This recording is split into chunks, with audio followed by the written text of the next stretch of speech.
Here are the top stories for today, April 17, 2020. President Duterte orders the police and military to be ready to enforce the enhanced community quarantine in Luzon. Malacanang defends the government's efforts to contain COVID-19 as the Philippines records the most cases in Southeast Asia. The government vows to give incentives to manufacturers of products used in efforts against COVID-19. And the Philippine Broadcasting Service honors the frontliners against COVID-19 in a musical event launching next week.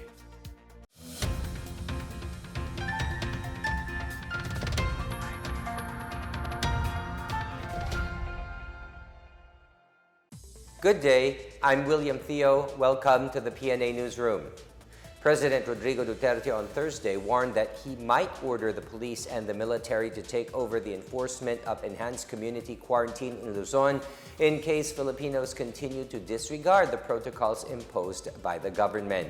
In a public address on Thursday, Duterte told the police and the military to get ready to oversee the implementation of Luzon-wide ECQ. Duterte vented his frustrations over the reported quarantine violations despite his repeated calls on the public to stay home to stop the further transmission of coronavirus disease 2019. Duterte said his order would be similar to the declaration of martial law. Duterte's statement came after receiving reports that there are over 100,000 quarantine violators. I'm just asking for your disiplina, konti. Kasi pag ayaw ninyong maniwala, mag-take over ang military pati police. I am ordering them now to be ready. Ang police pati military ang mag-enforce sa distance, social distance at yung curfew. Sila na, parang martial law na rin. Mamili kayo. Ayaw ko. Pero pagka naipit na yung bayan at walang disiplina kayo, I'd like the DILG to investigate sino ang pasabong pati yung nagiinuman. Alam mo, sa totoo lang, yung kayong nagsasabong pati nagiinuman, ibig sabihin may pera kayo. Kaya ko papaano kung saan eh. Do not expect any help from me. Sabihin ko talaga. Yun ang huli. Sorry na lang. May pera pala kayo pang sabong. May pera pala kayo pang inom. Duterte earlier placed Luzon Island under ECQ until April 30 to arrest the spread of COVID-19, but following the reported rise in quarantine violations, he ordered the Department of the Interior and local government to investigate those behind the cockfighting activities and drinking sessions during the ECQ period. Duterte also told individuals engaged in cockfighting and drinking session that they would not receive any assistance from the national government. Despite his latest warnings, Duterte admitted that it pains him to impose the ECQ and expressed hope for an end of the health crisis. I hope that this dilemma that we are facing now will end soon. Lahat naman tayo nagdadasal calling the Almighty God to have mercy on His people for all mankind.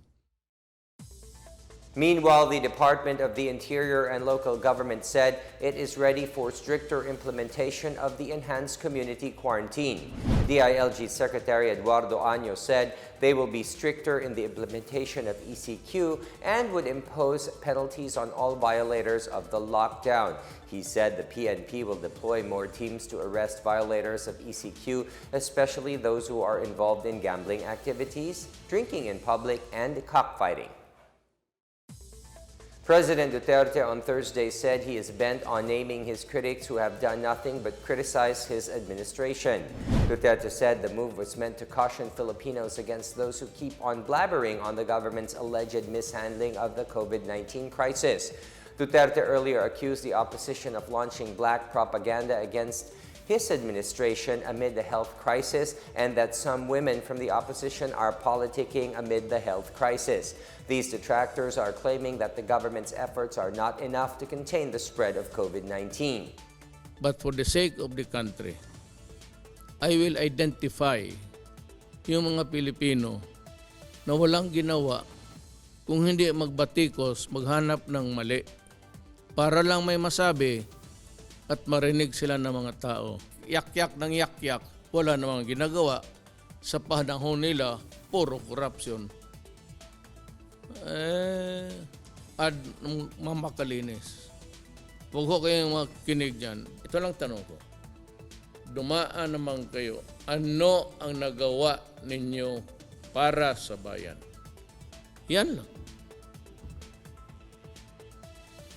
Pag sinabi ninyo ako wala, okay wala, ay kayo. The Interagency Task Force for the Management of Emerging Infectious Diseases discouraged the public from going to their neighboring areas for the purpose of visiting bigger supermarkets or pharmacies.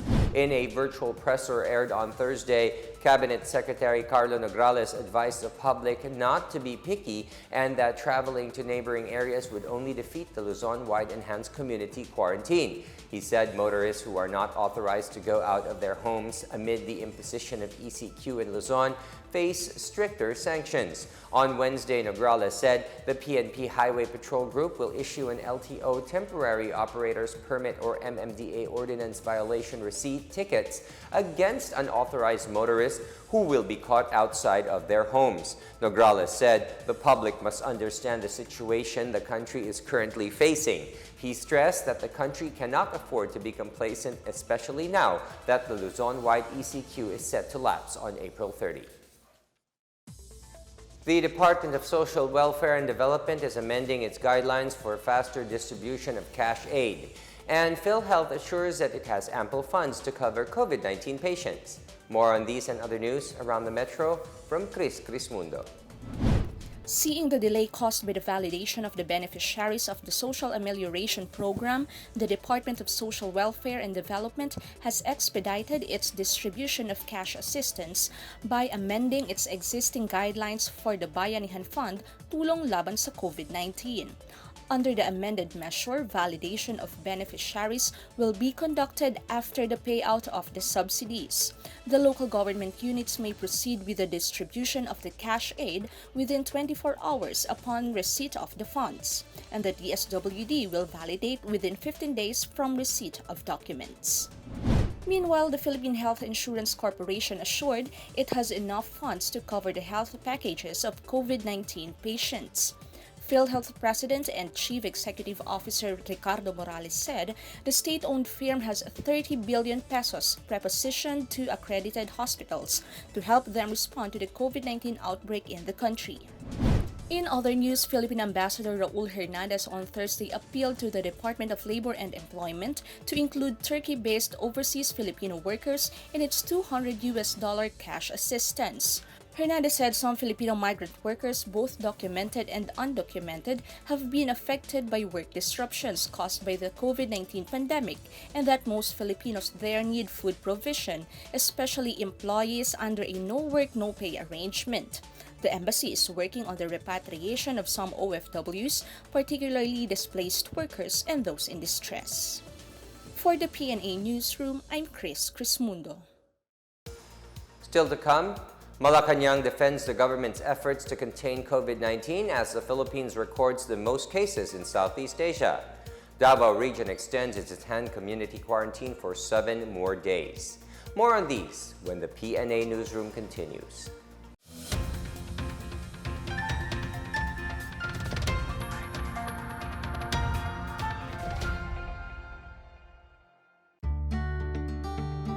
Galing ko lang ng grocery. Siyempre, hindi ko hahayaan na pumasok ang COVID-19 sa bahay at mapahamak ang pamilya ko. Kaya iiwan ko ang sapatos ko sa labas. At ngayon, maghuhugas ako ng kamay ng 20 seconds.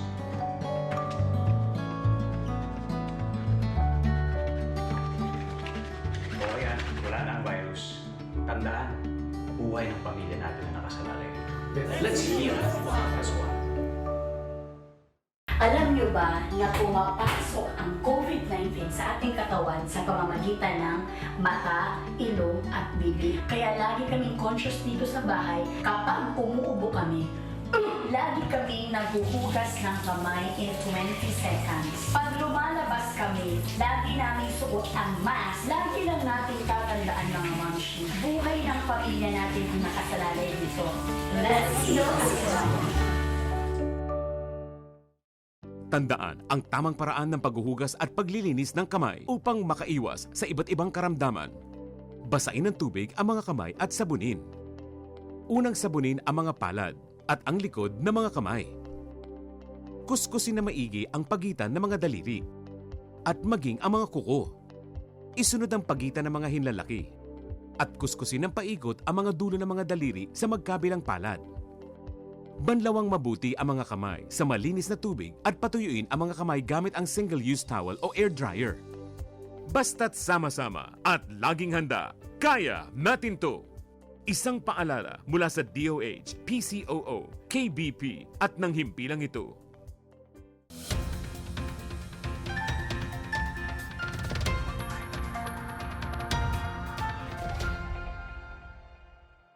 You're still watching the PNA Newsroom. A palace official says the Philippines is responding to the pandemic in the same way its neighboring countries are doing, despite having the highest number of confirmed coronavirus disease cases in the Southeast Asian region. In a virtual presser, Cabinet Secretary Carlo Nograles defended the Philippine government's response to COVID-19, saying that it is also implementing the best practices to curb the virus, just like its neighboring countries. He said the Philippines also declared its own lockdown, travel restrictions, conducted mass testing, and is currently waiting for a vaccine to be developed. Nograles said even if the Philippines has surpassed Malaysia as the country with the most COVID-19 cases, it should not be viewed as a competition. He said Filipinos should not be disheartened because the surge in the number of cases means that the government is working to beef up its COVID-19 response efforts, and that the increasing number of COVID-19 cases in the Philippines is a result of the expansion of the government's testing capacity. Meanwhile, presidential spokesperson Harry Roque described the country's tally on COVID-19 cases as embarrassing.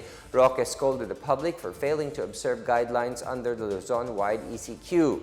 He urged the public to be homeliners, stressing that citizens of other Southeast Asian countries strictly complied with their quarantine rules. Roque said more stringent measures to curb the spread of COVID-19 are currently being carried out, such as targeted mass testing, which started last April 14. Negros Oriental Governor Roel Degamo on Thursday extended the enhanced community quarantine in the province up to April 30. Degamo signed Executive Order number 2020-28 following a unanimous recommendation by the Provincial Interagency Task Force on COVID-19, Vice Governor Edward Mark Macias, provincial government officials, and government agencies. The ECQ was extended even though there have been no new confirmed COVID-19 cases in the past several days. Following that order, the province was also placed under a state of calamity, allowing the use of its Quick Response Fund for utilization of personal protective equipment, distribution of relief assistance, among others. Meanwhile, the ECQ in Davao region has been extended for another week, according to Mayor Sara Duterte on Wednesday night. Duterte, the chairperson of the Regional Task Force on COVID-19, said the region-wide ECQ was extended to April 26 based on the advice of health professionals. Under the extended ECQ, the borders of the city will remain closed to traffic except for vital cargo and emergencies. As to the stranded Dabaweños outside the region, Duterte said they will continue to send support to them until the duration of the ECQ. The city government of Iloilo has started distribution of its Social Amelioration Fund for qualified beneficiaries. Meanwhile, Carrascal in Surigao del Sur is buying 3.5 million pesos worth of produce to help its local farmers. More on this from Ruth Abby Gita Carlos. The city government of Iloilo distributed its 6,000 peso Social Amelioration Fund on Friday. The City Social Welfare and Development Office said they would release the assistance starting with 453 qualified beneficiaries in Barangay Punong, Lapus, and Barangay Magsaysay City proper. The two barangays were the first to submit their clean list of recipients out of the city's 180 barangays. The amelioration program will be good for 2 months. Meanwhile, The Nueva Ecija Interagency Task Force on COVID-19 has asked the help of the Department of Health in acquiring approved testing kits. Father Arnold Abelardo, task force spokesperson, cited the urgent need to have government-approved kits for the mass testing of patients under investigation in the province. 17 municipalities and cities of Nueva Ecija have remained free of confirmed COVID-19 cases as of Thursday. The province has 41 confirmed COVID-19 cases with 15 recoveries and 2 deaths. In Surigao del Sur, the municipality of Carrascal has set aside 3.5 million pesos to buy agricultural products from its own farmers to ensure food sufficiency during the quarantine period. The local government's buying operations for fresh palay, milled rice, root crops, and other agricultural products from the local farmers started on April 6. The food sufficiency strategy is part of the municipality's containment measures against the 2019 coronavirus disease or COVID-19. For the PNA Newsroom, I'm Ruth Abby Gita Carlos. In our business news, Finance Secretary Carlos Dominguez III does not see the need to sell state-owned properties to finance the government's COVID-19 response. Dominguez said the government is now in a very good financial position to address financial requirements of the pandemic's impact, and selling assets is not yet necessary. Dominguez said policies implemented since the start of the Duterte administration in 2016 resulted in higher revenues and credit rating upgrades for the Philippines. Aside from the funds sourced from the realignment of this year's national budget, the Bangko Sentral ng Pilipinas has extended a 300 billion peso fund after it bought government securities. The government has also secured a $500 million loan from the World Bank and a $3 million grant from the Asian Development Bank. Dominguez said external fund sources would be tapped if current funds are not enough for the requirements.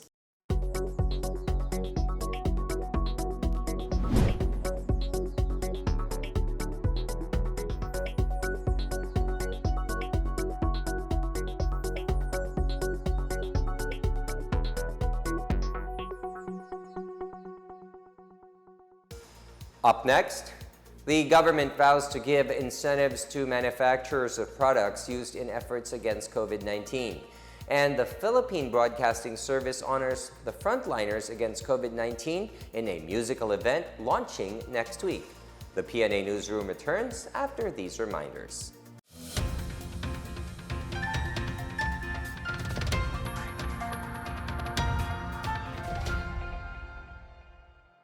Mga mommies, pagdating sa COVID-19, dapat hindi tayo kampante. Bagamat hindi nakikita ang sakit na ito ay nakamamatay. At hanggang ngayon wala pa rin lunas. Kaya protektahan natin ang ating pamilya. Laging maghugas ng kamay, huwag hahawakan ng mukha, at manatili sa bahay para makaiwas sa sakit na ito. Tandaan, buhay ng pamilya natin ang nakasalalay dito. Let's heal this one. Hi, Caps! Kamusta? Well, ito dahil sa COVID-19, medyo stress. Okay lang yan, Caps. Napagdaanan ko din yan. Ano kaya pwede natin gawin, no? Kung nararamdaman mo na gulong-gulo ka na sa mga naririnig mo, sa mga nababasa mo, mag-pause ka muna, saka ka huminga ng malalim. Buti na lang tumawag ka. Iba talaga pag may nangangamusta. A strong body starts with a strong mind. Tama. Let's heal as one.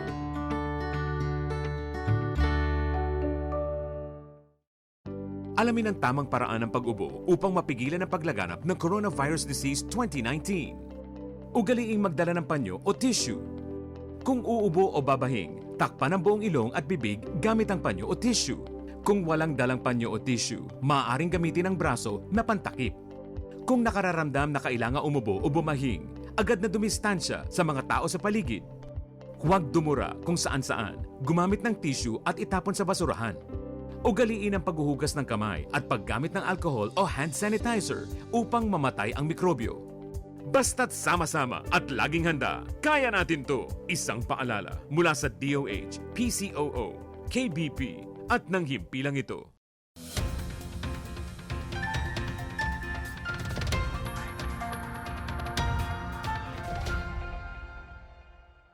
The Board of Investments has opened the accreditation for companies manufacturing products that are related to the government's efforts to fight the coronavirus disease 2019 pandemic.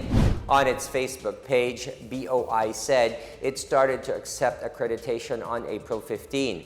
Under a joint memorandum circular of the Department of Finance and the Department of Trade and Industry, the government offered incentives to accredited enterprises, including exemption from import duties, taxes, and other fees. Types of enterprises that can apply for accreditation are the manufacturers of medicine identified as critical and necessity by the Department of Health, medical equipment and devices, surgical equipment and supplies, laboratory equipment and its regions, and support and maintenance for laboratory and medical equipment. Other enterprises that are covered by the JMC include suppliers of raw materials and manufacturers of packaging materials. DTI Secretary Ramon Lopez said there are around 10 companies that have repurposed their manufacturing operations to produce the critical products needed during the COVID-19 pandemic. The Bureau of Fisheries and Aquatic Resources is bringing its mobile market to interior villages in Leyte province this week to make protein-rich food available to non-coastal communities. The initiative, dubbed as Love Lab As, sells not just aquatic products but also meat, vegetables, root crops, and other natural food. It is a one flatbed truck to serve as a fish stall and a refrigerated van to keep the fish fresh. This week, the Market on Wheels is scheduled to visit the towns of Santa Fe, Pastrana, Haro, Tabon-Tabon, Dagami, Burauen, La Paz, and Julita in Leyte province. Buyers are required to wear face masks and strictly observe social distancing. Meanwhile, in Cagayan de Oro City, Department of Agriculture opened its Kadiwa on Wheels in Barangay Canitoan so that local farmers could still earn a living amidst the quarantine. DA Northern Mindanao reached out to Canitoan Farmers Cooperative here so that their fruits and vegetables could be sold in different areas in the city. Kadiwa's rolling stores also sell fish and chicken from individual farmers and livelihood cooperatives such as Cafamco. The DA is planning to expand the program to benefit poor families at a relocation site in the village. The Department of Tourism has launched an online training program for the country's tourism stakeholders to stay relevant and learn to cope with the difficulties arising from the COVID-19 pandemic and to facilitate transition to recovery. DOT Secretary Bernadette Romulo Puyat said the program, dubbed DOT Online Training, is done via Zoom video conferencing and offers the stakeholders an option to use their time productively during the enhanced community quarantine.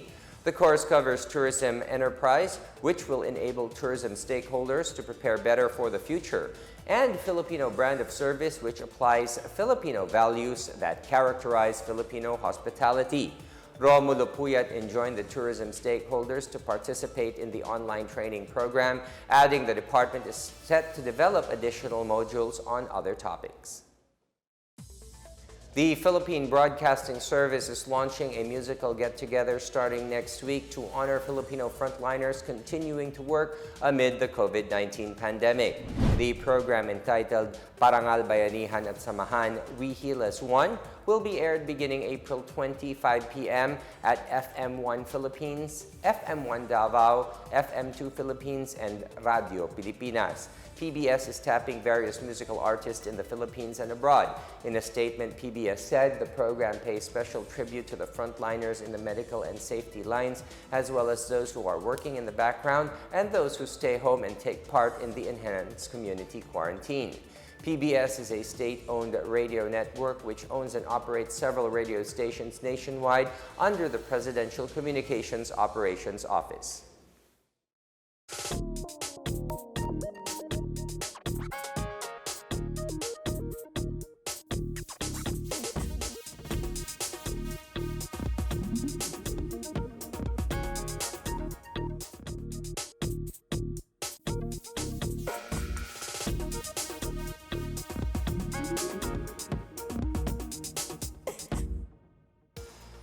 Here's another look at today's biggest stories. President Duterte orders the police and military to be ready to enforce the enhanced community quarantine in Luzon. Malacanang defends the government's efforts to contain COVID-19 as the Philippines records the most cases in Southeast Asia. The government vows to give incentives to manufacturers of products used in efforts against COVID-19. And the Philippine Broadcasting Service honors the frontliners against COVID-19 in a musical event launching next week. Thank you for watching another episode of the PNA Newsroom. To check more news content, check our webpage or head onto the Philippine News Agency's Facebook and Twitter accounts. For more stories about the government and how it serves Filipinos, look for these hashtags in all of our social media platforms and websites. We are shown on the pages of the PCOO and its attached agencies. Also watch us on television on PTV4 and IBC 13. And as another week comes to a close, since it is Friday, and we have about 2 more weeks on our enhanced community quarantine, we at the Philippine News Agency urge everybody to stay home. Let us try to curb this pandemic so that we may be able to return to our regular lives. We need everybody's cooperation. There are no exceptions. And that's your daily dose of the biggest stories that you need to know. From the PNA Newsroom, I am William Theo. Good day. Stay home.